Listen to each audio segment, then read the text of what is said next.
ইয়া রাসূলুল্লাহ, আমি জামালা নামক একটা মেয়ে আপনার দরবারে এসেছি। ও আল্লাহর নবী,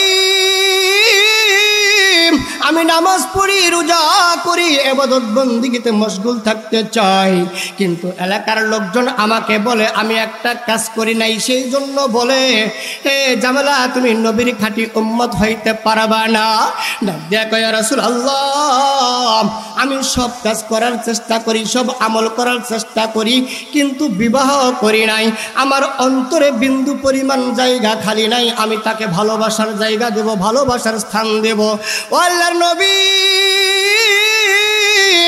আমি এই জন্য আপনার দরবারে এসেছি, আপনার কাছে জানতে চাই বিবাহ না করলে নাকি আপনার খাঁটি উম্মত হইতে পারবো না। দিনের নবী ডাক দেয়া কয়, সাহাবাদেরকে ডাক দেয়া কয়, তোমরা কে আছো আমার সম্মুখে? আমার সামনে একজন সুন্দরী মেয়ে আসছে, যার নাম হলো জামেলা।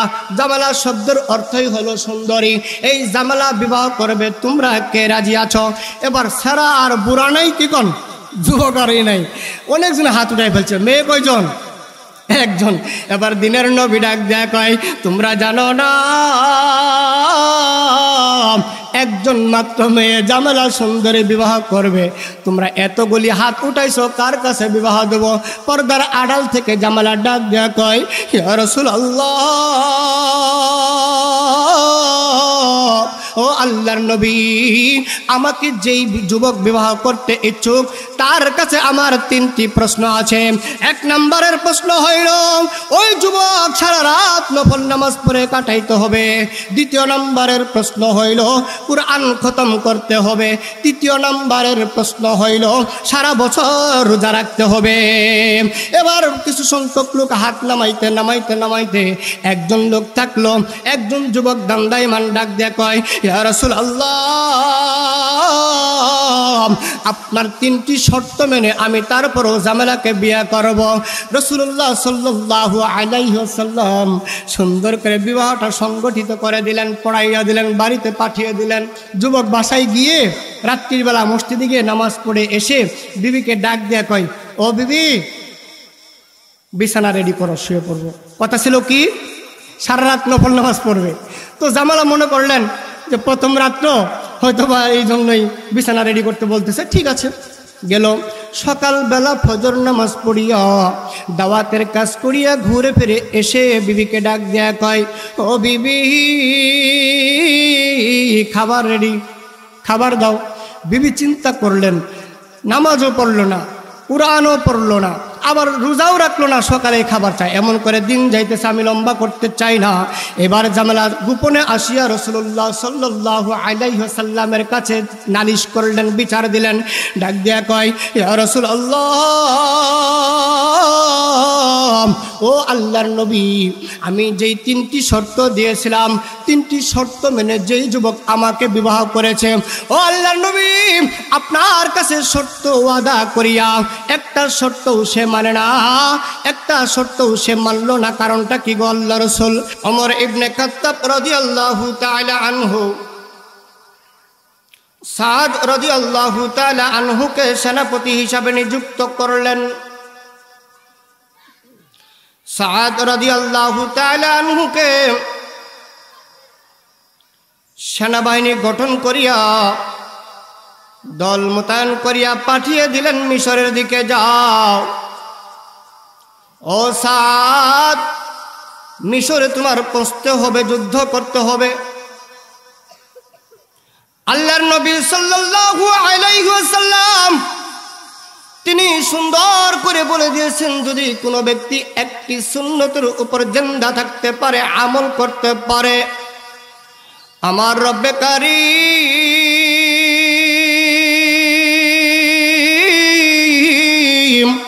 আল্লাহ তাবারক তাআলা একটি সুন্নতের পরিবর্তনে পুরা জগৎকে আল্লাহ মাফ করে দিতে পারে। এর প্রমাণ কি? সাদ রাদিয়াল্লাহু তাআলা আনহুকে মিশরের দিকে পাঠাইলেন। হযরত সাদ রাদিয়াল্লাহু তাআলা আনহু মিশরের সীমানা পর্যন্ত চলে গেলেন। মিশরের সীমানায় গিয়ে দেখে মিশরের দরগাটা বন্ধ। মিশরের গেটটা বন্ধ, মিশরে ঢুকতে পারতেছে না। একদিন না, 2 দিন না, 3 দিন না, 1 সপ্তাহ না, 2 সপ্তাহ না, প্রায় মাস অতিক্রম করতেছে।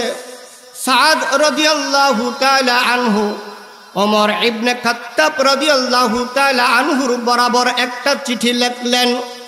ও ওমর ইবনে খাত্তাব,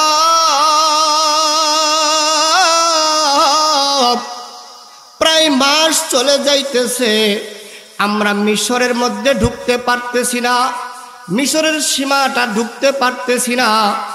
আমাদের যেই খাদ্যগুলি ছিল প্রায় শেষ পর্যায়ে, সেনাবাহিনীরা প্রায় দুর্বল হয়ে যাইতেছে। ওমর, জানি না শেষ পর্যন্ত কি হবে, আমরা ঢুকতে পারবো কিনা, আমাদের কোনো আমলের কমতি কিনা জানি না। আপনি আমাদেরকে উত্তরটা জানাইলে আমরা কৃতজ্ঞতা প্রকাশ করব। সাদ রাদিয়াল্লাহু তাআলা আনহু ওমর ইবনে খাত্তাবের কাছে চিঠি লিখলেন। চিঠি লেখার পর ওমর রাদিয়াল্লাহু তাআলা আনহু চিঠিটা পাইলেন। চিঠির মধ্যে দেখলেন প্রায় মাস চলে যাইতেছে, এই 1 মাস হইতেছে, প্রায় অতিক্রম করতেছে। আল্লাহু তাআলা আনহু চিঠির উত্তর লিখলেন, ও সাদ, আমি তোমার কোনো উপকার করতে পারবো না যদি আমার মাওলাই তোমাকে কোনো উপকার না করে। বলুন না সুবহানাল্লাহ। ও সাদ, তুমি তোমার দলের সবাইকে লইয়া পরামর্শ করে দেখো, তোমাদের মধ্যে আমলের কোনো কমতি আছে নাকি? তোমাদের মধ্যে যদি আমলের কোনো কমতি থাকে, আমলের দিকে বাড়িয়ে লাও। কোনো সুন্নত ছাড়া পড়ছে নাকি সেই দিকে তাকাও, সেই দিকে খেয়াল করো, পরামর্শ করো। সাদ রাদিয়াল্লাহু তাআলা আনহু সবাইকে নিয়ে বসলেন। বসার পর সবার কাছ থেকে শুনতে চাইলেন, জানতে চাইলেন, হে বন্ধুরা আমার, আমরা যে প্রায় 1 মাস হয়ে যাইতেছে আসছি, বলো তো আমাদের মধ্যে কোনো আমলের কমতি আছে নাকি? সবাই ডাক দিয়া বলতেছে, না, আমাদের মধ্যে আমলের তো কোনো কমতি দেখি না। সবাই যখন এই কথা বলতেছে, আবার 2-4 জন দাঁড়িয়ে দাঁড়িয়ে বলতেছে, ও সাদ, আমার মনে কয় একটা আমলের কমতি দেখা যায়। বলল, ভাই তুমি বলো কোন আমলটা কমতি? ডাক দেয়া কয়, আমরা প্রায় 1 মাস হইল আসছি, একটা আমল দেখি না, মেসওয়াক করা। সুবহানাল্লাহ। কি করা? আরেকজনকে ডাক দেয়া বলো, ভাই তুমি কিসের জন্য দাঁড়িয়েছ, কোন আমলটা কমতি বলো। বলল, ও সাদ রাদিয়াল্লাহু তাআলা আনহু সেনা প্রধান, আমাদের লিডার সাহেব, আমি দেখতে পারলাম প্রায় 1 মাস থেকে আমাদের মধ্যে একটা আমলের কমতি। সেইটা হইল কি, আমাদের মধ্যে কাউকে তো আমি মেসওয়াক করতে দেখি না। এমন করিয়া 2-4 জন যখন দাঁড়িয়ে বললেন, সাদ রাদিয়াল্লাহু তাআলা আনহু ডাক দেয়া কয়, তোমরা সকলেই জানো না,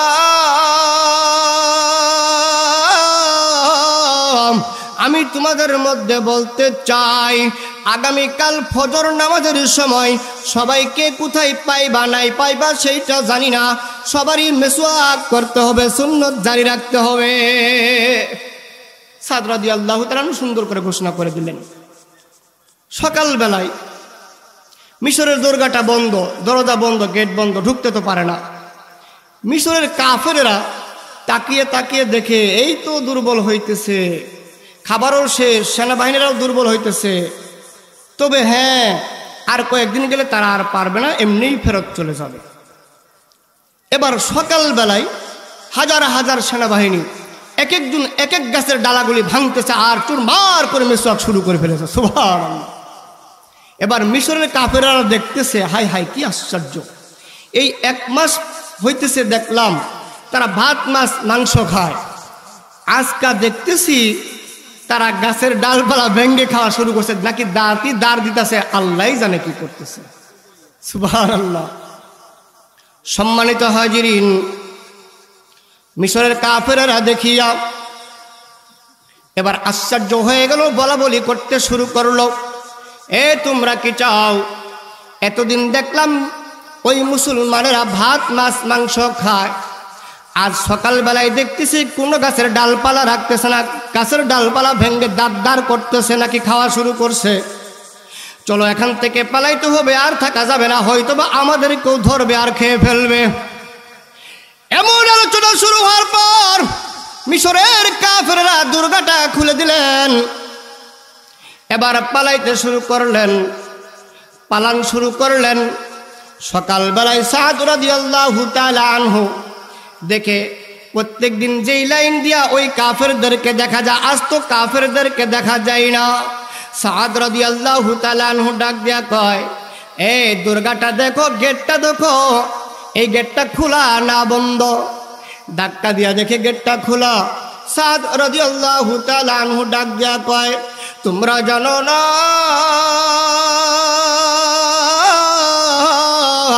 হইতে পারে এই দুর্গাটা, এই দরজাটা, এই গেটটা খোলা রেখেছে, আমরা ভিতরে প্রবেশ করলে আমাদেরকে আক্রমণ করতে পারে। না না না, অর্থাৎ প্রস্তুতি ছাড়া তার ভিতরে প্রবেশ করা যাবে না। সবাই তোমাদের যোদ্ধা যা কিছু আছে, তরবারি হাতিয়ার সবগুলি রেডি করে প্রবেশ করো।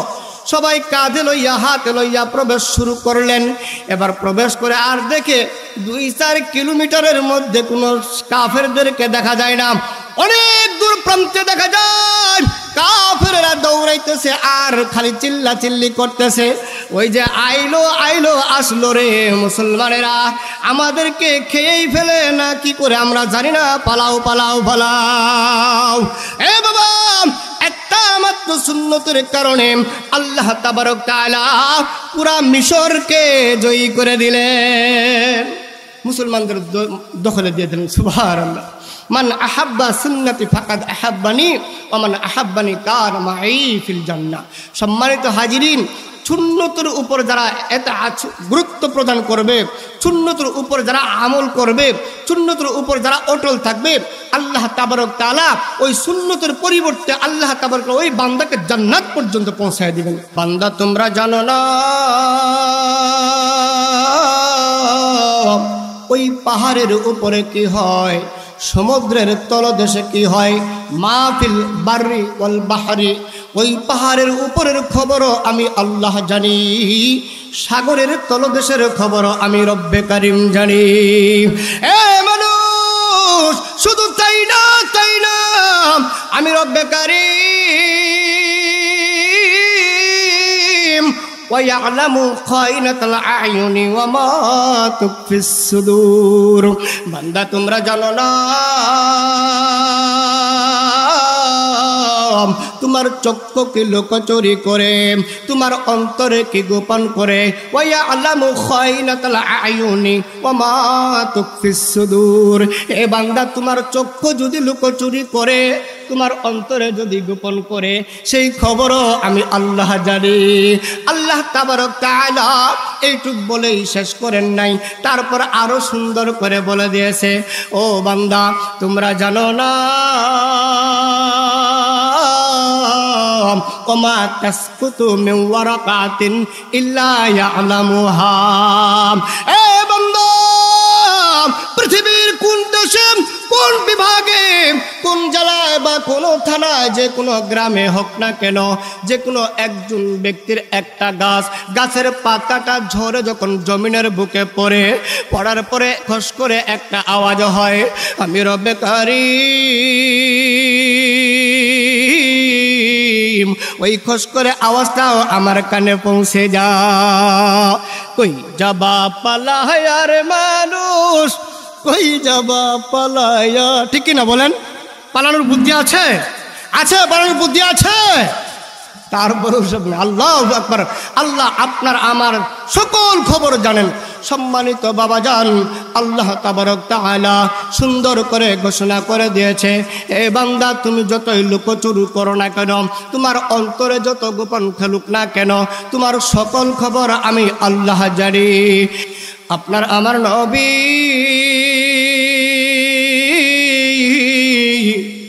সাল্লাল্লাহু আলাইহি ওয়াসাল্লাম, তিনি সেই 100-200 না, এই 1450-1500 বছর আগে মৌখিকভাবে যেই কথাটা বলেছেন, মায়ার নবীর প্রত্যেকটা কথাই এখন বিজ্ঞানীরা রিসার্চ করে দেখে ওই নবী রাহমাতাল লিল আলামিন 1450 বছর আগে 1500 বছর আগে মৌখিকভাবে যেই কথাগুলি বলেছে আর সেই কথাগুলি এখন বিজ্ঞানীরা রিসার্চ করে করে দেখতেছে ওই রাহমাতাল লিল আলামিন তার প্রত্যেকটা কথাই কথাই বিজ্ঞানীরা রিসার্চ করে লাভ আর লাভ খুঁজে পাইতেছে। হে বাবা, সুন্নতের উপর আমল করলে কত লাভ। রাসূলুল্লাহ সাল্লাল্লাহু আলাইহি ওয়াসাল্লামের হাদিসের মধ্যে আছে, যখন তুমি পানি পান করবা, পানি পান করার সময় 3 শ্বাসে পানি পান করবা। কত শ্বাসে? কত শ্বাসে পানি পান করব? 3 শ্বাসে পানি পান করবা। 3 শ্বাসে পানি পান করার লাভটা কি, ফায়দাটা কি? বিজ্ঞানীরা রিসার্চ করে দেখলো ওই মুহাম্মদ 1450 বছর আগে যেই কথাটা বলছে এর কারণটা কি। ডাক্তারেরা রিসার্চ করে দেখতে পারলো মানুষ যখন গ্লাস, ভাণ্ড বা ডিব্বা দিয়া পানি পান করে মুখে দেওয়ার সঙ্গে একটা ঢুক পানি যখন মুখে নেয়, ঢুকটা ভিতরে যাওয়ার পর একটা শ্বাস বের হয়, ওই শ্বাসের সঙ্গে 3000 ব্যাকটেরিয়ার জীবাণু তার জীবাণু থেকে বের হয়ে যায়।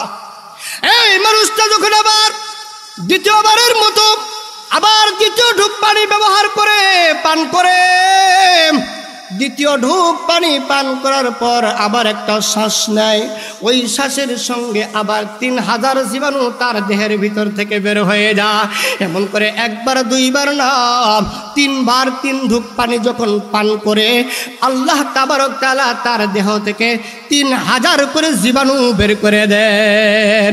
এই জন্য এক শ্বাসে এত পানি পান করা যাবে না, এক শ্বাসে বেশি পানি পান করা যাবে না।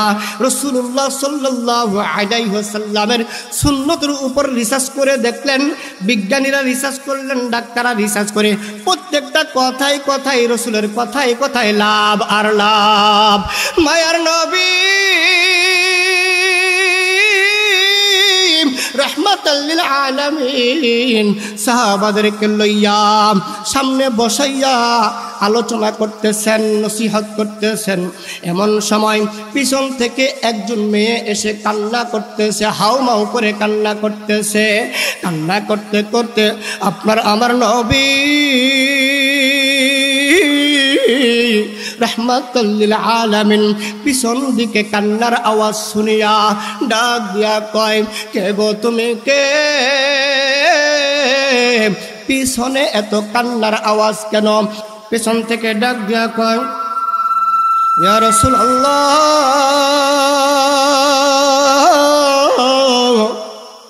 আমি একটা অবলা সজলা মেয়ে, আমার নাম জামালা। জামালা, জামালা শব্দের অর্থ হলো সুন্দরী।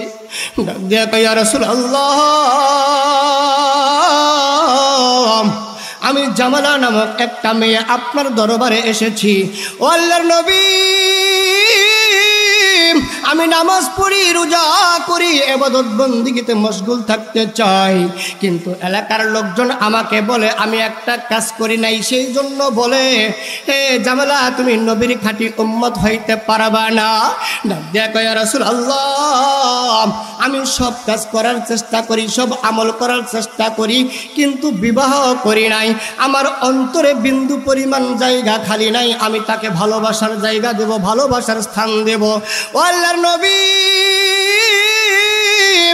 আমি এই জন্য আপনার দরবারে এসেছি, আপনার কাছে জানতে চাই, বিবাহ না করলে নাকি আপনার খাঁটি উম্মত হইতে পারবো না।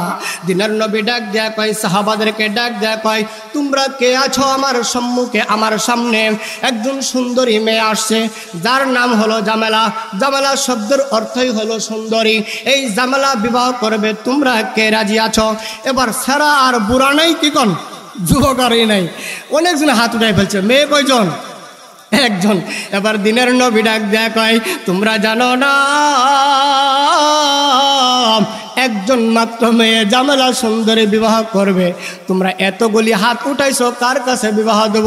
পর্দার আড়াল থেকে জামালা ডাক দেয়া কয়, ইয়া রাসূলুল্লাহ, ও আল্লাহর নবী, আমাকে যেই যুবক বিবাহ করতে ইচ্ছুক তার কাছে আমার 3টি প্রশ্ন আছে। 1 নম্বরের প্রশ্ন হইল ওই যুবক সারা রাত নফল নামাজ পড়ে কাটাইতে হবে। 2য় নম্বরের প্রশ্ন হইল কুরআন খতম করতে হবে। 3য় নম্বরের প্রশ্ন হইল সারা বছর রোজা রাখতে হবে। এবার কিছু সংখ্যক লোক হাত নামাইতে নামাইতে নামাইতে একজন লোক থাকলো, একজন যুবক দান্দাইমান ডাক দিয়ে কয়, ইয়া রাসূলুল্লাহ, আপনার 3টি শর্ত মেনে আমি তারপরও জামেলাকে বিয়ে করব। রাসূলুল্লাহ সাল্লাল্লাহু আলাইহি ওয়াসাল্লাম সুন্দর করে বিবাহটা সংগঠিত করে দিলেন, পড়াইয়া দিলেন, বাড়িতে পাঠিয়ে দিলেন। শেষ করে দেবো, হুজুর আসছে। বিবাহটা পড়াই দিলেন, বাড়িতে চলে গেল। যুবক বাসায় গিয়ে রাত্রির বেলা মসজিদে গিয়ে নামাজ পড়ে এসে বিবিকে ডাক দেয়া কয়, ও বিবি, বিছানা রেডি করো, শুয়ে পড়বো। কথা ছিল কি সারা রাত নফল নামাজ পড়বে। তো জামালা মনে করলেন যে প্রথম রাত্র হয়তো বা এই জন্যই বিছানা রেডি করতে বলতেছে, ঠিক আছে। গেল সকালবেলা ফজর নামাজ পড়িয়া দাওয়াতের কাজ করিয়া ঘুরে ফিরে এসে বিবিকে ডাক দেয়া কয়, ও বিবি, খাবার রেডি, খাবার দাও। বিবি চিন্তা করলেন, নামাজও পড়লো না, কুরআনও পড়লো না, আবার রোজাও রাখলো না, সকালে খাবার চাই। এমন করে দিন যাইতেছে, আমি লম্বা করতে চাই না। এবার জামেলা গোপনে আসিয়া রাসূলুল্লাহ সাল্লাল্লাহু আলাইহি ওয়াসাল্লামের কাছে নালিশ করলেন, বিচার দিলেন। ডাক দিয়া কয়, ইয়া রাসূলুল্লাহ, ও আল্লাহর নবী, আমি যেই 3টি শর্ত দিয়েছিলাম, 3টি শর্ত মেনে যেই যুবক আমাকে বিবাহ করেছে, ও আল্লাহর নবী, আপনার কাছে শর্ত ওয়াদা করিয়া একটা শর্তও সে মানে না, একটা শর্তও সে মানল না। কারণটা কি গো আল্লাহর রাসূল? নবী সাল্লাল্লাহু আলাইহি ওয়াসাল্লাম যুবককে ডাকলেন। যুবক হাজির হলো, ডাক দিয়া কয়, এ যুবক, যেই শর্ত দিয়া এই মেয়েকে তোমার কাছে দিয়েছিলাম, তুমি একটা শর্ত মানো নাই। মান আহাব্বা সুন্নতি ফাকাদ আহাব্বানি ওয়া মান আহাব্বানি কানা মাই ফিল জান্নাহ। সম্মানিত হাজিরিন, আমার আলোচনা ছিল রাসূলুল্লাহ সাল্লাল্লাহু আলাইহি ওয়াসাল্লামের প্রত্যেকটা কথা, প্রত্যেকটা সুন্নতের উপর অটল থাকা। একটা সুন্নতের কারণে আল্লাহ তাবারক তাআলা পুরা জাতিকে রক্ষা করে দিতে পারে। দিনের নবী যখন প্রশ্ন করলেন, এ যুবক, 1 নম্বরের প্রশ্ন, তুমি আমাদের কাছে ওয়াদা করেছিলাম, আমার কাছে ওয়াদা করেছিলা সারা রাত নফল নামাজ পড়বা। ডাক দিয়া কয়, ইয়া রাসূলুল্লাহ, আপনার কথা আমি অমান্য করি নাই, আপনার কথা আমি অমান্য করি নাই, আপনার কথা আমি পালন করেছি, আপনার কথা তো মিথ্যা হইতে পারে না। আপনি বলেছিলেন যেই ব্যক্তি এশা সালাত জামাতে আদায় করিয়া ফজরের সালাত জামাতের সঙ্গে পড়ার নিয়ত করিয়া শুয়ে পড়বে, আমার রব্বে কারীম ওই ব্যক্তির মধ্যবর্তী সময়টা নফল নামাজের সমপরিমাণ সওয়াব দান করে দিবেন। আমরা এশা নামাজ পড়বো তো ইনশাআল্লাহ, ফজরের সালাত জামাতের সঙ্গে পড়ার জন্য নিয়ত করবো তো ইনশাআল্লাহ। সম্মানিত বাবাজান, 2 নম্বরের প্রশ্ন, যেই ব্যক্তি কুরআন তেলাওয়াত করার শর্ত ছিল, ডাক দেয়া কয়, ইয়া রাসূলুল্লাহ, আপনার মুখের বাণী মুহাম্মদ হরগিজ না গুফতা, তা না গুফতা জিবরাইল, জিবরাইল হরগিজ না গুফতা, তা না গুফতা রব্বুল জলিল। ও আল্লাহর নবী, আপনার কথা মিথ্যা হইতে পারে না, আপনার কথা ভুল হইতে পারে না। আপনি বলেছিলেন যেই ব্যক্তি 3 বার সূরা ইখলাস তেলাওয়াত করবে, আমার আল্লাহ ওই ব্যক্তির আমল নামায় 1 বার কুরআন খতম করার সমপরিমাণ সওয়াব দান করবে। এশা নামাজ পড়ে আমরা যখন শয়ন করব, কমপক্ষে সূরাতুল ইখলাস 3 বার পড়ে ঘুমাইতে পারবো না ইনশাআল্লাহ। শেষ প্রশ্নটা সংক্ষিপ্ত করে দিচ্ছি, সারা বছর রোজা রাখা। সম্মানিত বাবাজান, যুবককে যখন প্রশ্ন করলেন, যুবক ডাক দিয়ে কয়, আল্লাহর নবী, আপনি কিন্তু বলেছিলেন যেই ব্যক্তি রমজান মাসের 30টা রোজা রাখবে, প্রতিটা রোজার বিনিময়ে আল্লাহ তাবারক তাআলা কমপক্ষে 10টি দিন রোজা রাখার সমপরিমাণ সব আল্লাহ দান করবে। ও আল্লাহর নবী, আপনার কথাটা আমি মেনেছি, রমজান মাসের 30টা রোজা রেখেছি, তাহলে আমাকে কি 30 দিয়া 10 দিয়ে গুণন করলে 300 দিনের সওয়াব দিবে না? বলে দিবে। ও আল্লাহর নবী, আপনি বলেছিলেন শাওয়াল মাসের 6টি সাক্ষী রোজা আমরা যেটা বলি, ঠিক কিনা? শাওয়াল মাসে যদি 6টি রোজা রাখা হয়, ওই শাওয়াল মাসের 6টি রোজার কারণে 60টি রোজা রাখার সমপরিমাণ সব আল্লাহ তার আমলনামা দান করে দিবে। ও নবী, আমি কি 360টি দিনে রোজা রাখার সব পাইলাম না? আপনি বলেছিলেন বছরে 5 দিন রোজা রাখা হারাম, এই জন্য আমি বছরে 5 দিন রোজা রাখি নাই। বুঝতে পেরেছেন তো?